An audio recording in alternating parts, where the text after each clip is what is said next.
63岁，来自哈尔滨，农民。来，有请吴先生。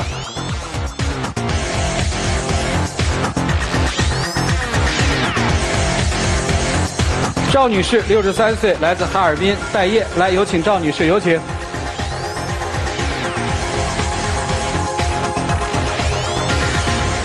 欢迎两位啊！今天是您要来的对吧？对。来干嘛呀？有一些家庭纠纷。有一天家庭纠纷啊，解决一下是吧？对对。先给我们介绍一下对面的这位男士跟您是什么关系？他是我老伴儿。啊，结婚多少年了？我俩认识8年了，在一起4年。再婚，重组的，是吧？对，那4年就是说他有时候出去打工啊，不在家，对我挺好的啊。挣钱呢，有时候给我买些个穿的啦啊，对我也挺好。后来在一起过了以后就不好了，脾气就特别不好。哦。他开始跟我通过别人介绍认识的啊。完了他说他就一个人，无牵无挂的啊。完了我就寻思挺好的，就跟他这么组成家庭在一起了。结果呢，后来呢，时间长了在一起过了以后呢，我就发现他有前妻，是离婚的。我开始是不想找离婚的，我想找就是上偶的，结果他就撒谎了，结果出现了前妻，我就心里就有点不痛快啊。但是后来呢，我一寻思，已经跟人在一起了，咱就好好过日子吧。过了一个阶段，我们俩在一起，完了在农村住，他是农村的，我是市里的，完了他的儿子也来了，来了之后呢，我就心里总觉得。这不出现这么多呢？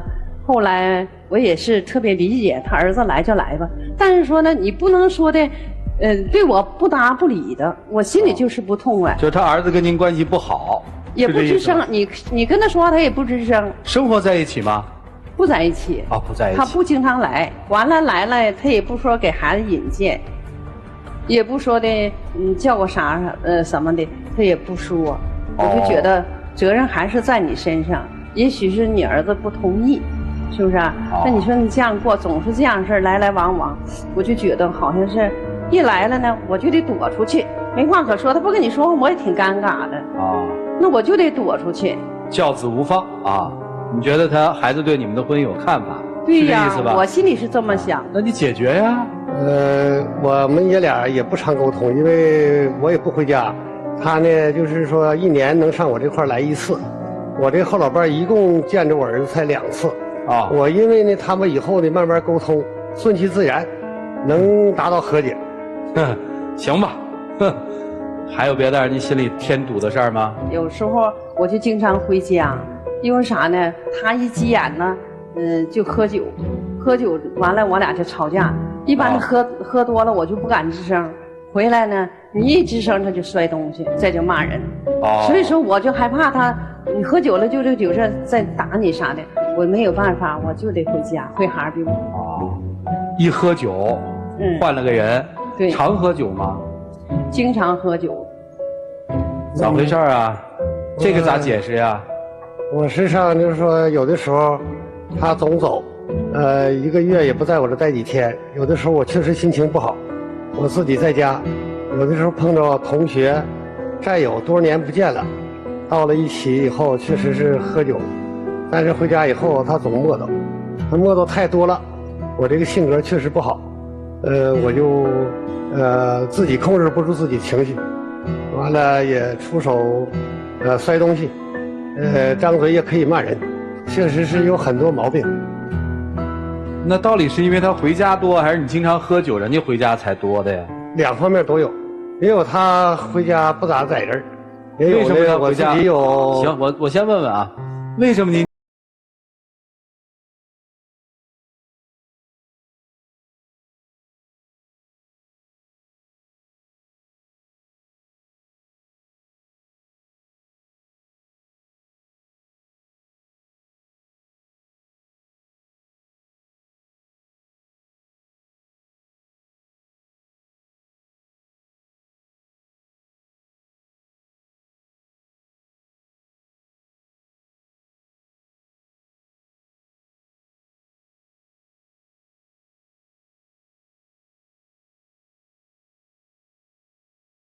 对吧？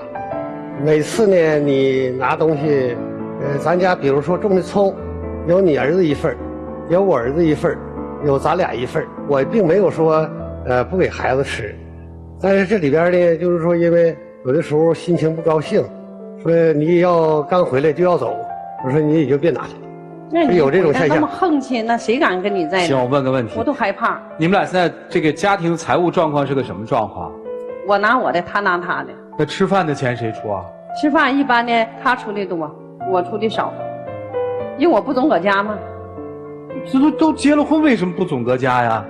你们结婚之前讨论过说这房子怎么处理吗？你们他说了，他说这房子以后2年以后买，结果他没实现呢，所以我就不相信他了。答应过2年以后给人买房子的。作为说买楼这个事，我确实是得买，但是呢，当时那时候呢，就是因为说回农村，因为他不习惯，他是城里人，我要是回城里买楼呢，我们俩这个婚姻肯定能没什么矛盾。现在呢，因为他总回家就是惦记孩子，所以说我心里也在想，但是现在呢，为什么没有回市里？就是因为我现在在农村，我干活呢，我觉着我这体格挺好的，还能干个1年2年。现在今年呢，我俩的矛盾也非常突出，我也准备说是把这个农村的房子卖了，回市里买房子。他这么说我不相信了。不是您回市里住哪儿啊？我有房子给我儿子了。哦，您的房子给儿子了。对。所以您在市里是没房子了。对。非让他在市里买个房子。对呀，我说这个房子就是买了我也不要，咱就是住。他有那个经济条件，他不买呀。啊。行吧，他现在在你那儿1个月大概住多久啊？现在我搬屯子买房子4年，大概他加在一起不到1年。哦。为什么不到1年？结婚4年，住在一起的时间不到1年，是这意思吧？因为冬天回家，就今年冬天他在那住的，那几年都回家，冬天他就回他儿子那儿去。他前妻有病，完了他去伺候去。我同意他伺候，因为啥呢？毕竟是从小父亲，我也同意让你伺候。夏天才回农村的。哇，这是个什么日子啊？你们过的？你说的这个事儿不对。去年呢，是我前妻得癌症，已经要不行了。因为我儿子岁数小，他对这个老人的事情不知道怎么处理，他慌了。他说：“老爸，你回来给我提意见。”我并没有伺候我前妻1天。我也没有在医院看他1天，因为我们离婚了，我没有那个责任，我只能是说给我儿子壮壮胆。他什么事情都听他儿子的。那您这说的就有出入了。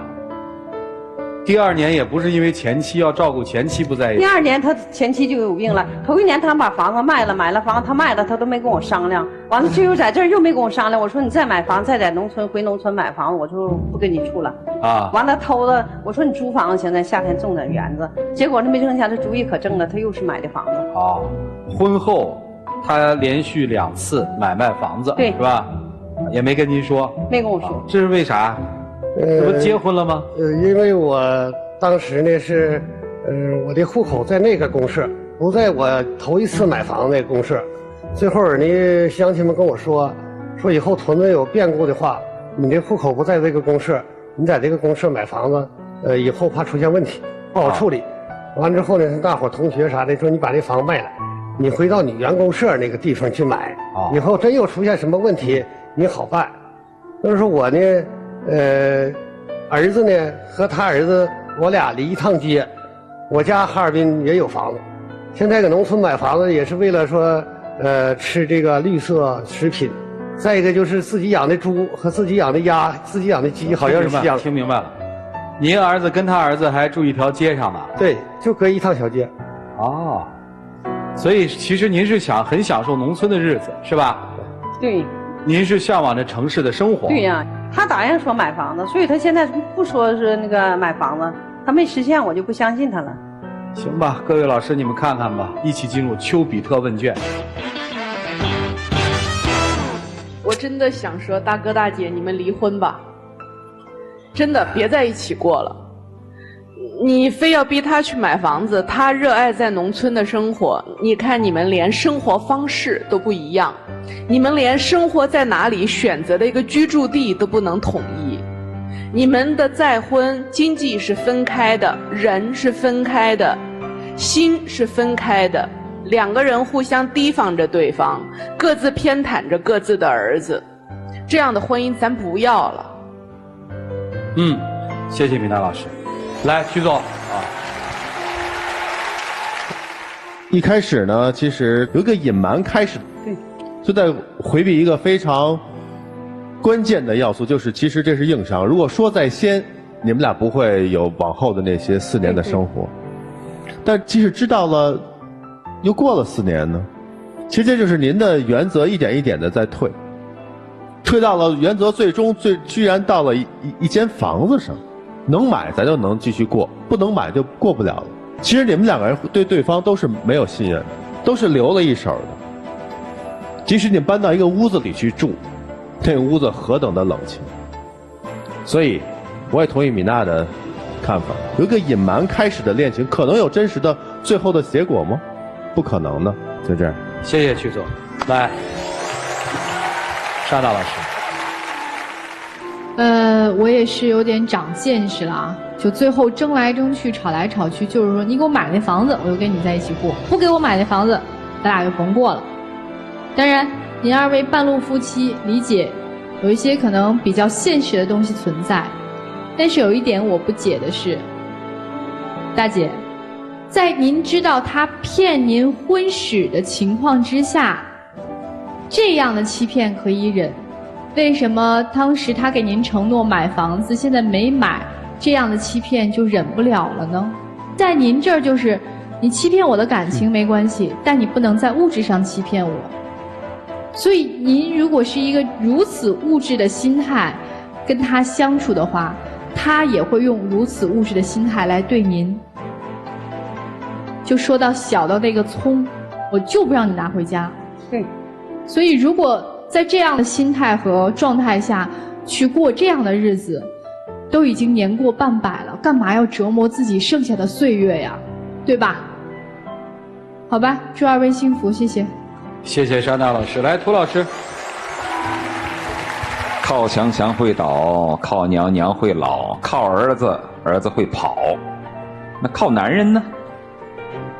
所以你们这段婚姻本来的基础就非常不好，你还想跟他相伴到老，在生命的最后，不要说多么讲究婚姻质量，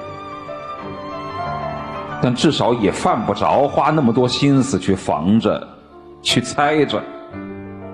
你说对吧？说难听一点，到了这个年纪是2个人搀扶着面对死亡的问题，你们俩居然还在斤斤计较着这个，不想活得亲近一点吗？如果我是你们到了这个年纪，我不会去花精力去哄着所谓不喜欢自己的对方的子女对自己好，也不花精力去骗对方，更不愿意花精力去猜对方在想什么，在防着我什么，我就想过个自在。如果没有老伴儿，我就过我自己的生活。我不祈求男人能够给我一个住所，我哪怕是自己租个房子呢，我至少过得非常的清闲，过得非常的透彻。我都到了这把年纪了，我脑袋里面的细胞还要去花在那些没有必要的事情上吗？没有必要。如果我们没有这样的心愿去再跨入一次婚姻，那我们就不要去耽搁别人，好不好？好，就这样吧。人为什么会被骗呀？是因为心里有欲望。可能你会发现，结婚之后买房的这个愿望越来越迫切，对吧？是因为城里真的没地方住啊，是吧？对。房子给儿子，老妈住哪儿啊？所以在这个婚姻里面，期许对那套房子的期许，随着孩子一天天的长大，老妈的心里就跟长了草一样，就盼望有那么一套房子。可能该有的那点感情都因为那套房子闹得没感情。为什么要常回去啊？常回去是给你提个醒，想跟我在一起吗？得在城里来套房子。为什么一定是城里啊？离儿子近呢，老妈放心不下呀。所以自己把婚姻那点东西全放在了儿子的身上，你哪有心思跟他过日子呀？所以说一致认为，这日子过得没意思了，除非你们心里还真有点爱。你也别打那小算盘了，不是各自都打算盘吗？这个婚姻为什么最后就被物质化了一套房子？因为真的是没地方去了。住儿子那儿觉得碍眼呐，是吧？自己心里不舒服。这是你老伴儿啊，现在还是老伴儿，未来是不是不知道？所以今天您掏点实心实意的话，也不是没爱过，都爱过嘛，只不过就这么荒了嘛。这些年来也没人去经营它嘛。您要真的觉得人家就是后半生的伴侣，念及他对你这8年的付出，您该怎么办怎么办？您要做不到，也就散了吧。人应该有自己的生活，而不是包办孩子们所有的生活，让自己的日子都没了。有些苦也可以跟儿子说说，可能对这个婚姻你就重新审视。来吧，我们一起进入真情60秒。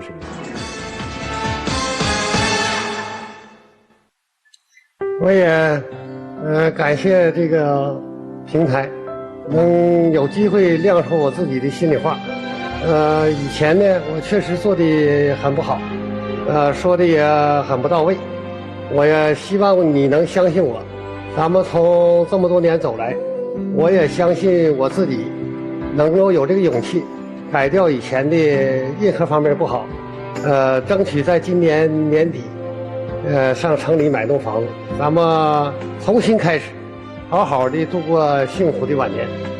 我也再次谢谢你能包容我，能同情我，因为我也很难，自己呢要种地，要做饭，又要照顾家庭，又要维护子女，我也不易，谢谢你。